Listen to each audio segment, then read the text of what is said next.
बहुत समय पहले की बात है। एक छोटे से गांव में एक किसान अपने 3 बेटों के साथ रहता था।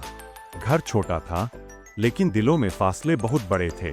तीनों भाई हर दिन किसी न किसी बात पर झगड़ते, कभी जमीन को लेकर, कभी काम को लेकर। पिता उन्हें समझाते, लेकिन कोई नहीं सुनता था। एक दिन सुबह, जब सूरज की किरणें आंगन में फैल रही थीं, पिता ने अपने बेटों को बुलाया। उनके हाथ में लकड़ियों का एक गट्ठर था। उन्होंने गंभीर आवाज में कहा, बेटों, आज मैं तुम सबको कुछ सिखाना चाहता हूँ।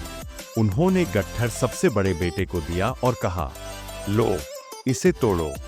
बड़े बेटे ने पूरी ताकत लगाई, पर लकड़ियां नहीं टूटीं। फिर दूसरे और तीसरे बेटे ने कोशिश की, लेकिन नतीजा वही रहा।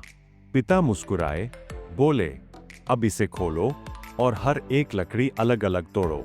तीनों ने एक एक लकड़ी ली और पल भर में तोड़ डाली।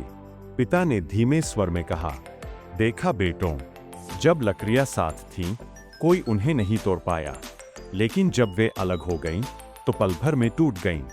जीवन भी ऐसा ही है।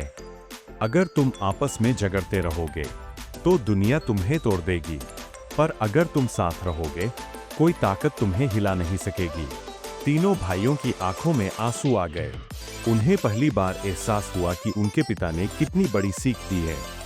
उन्होंने एक दूसरे को गले लगाया और वादा किया कि अब वे कभी आपस में नहीं लड़ेंगे।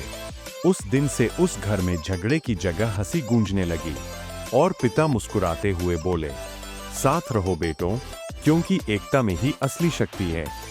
सीख, जब दिल साथ होते हैं, तो दुनिया भी झुक जाती है। एकता ही इंसान की सबसे बड़ी ताकत है।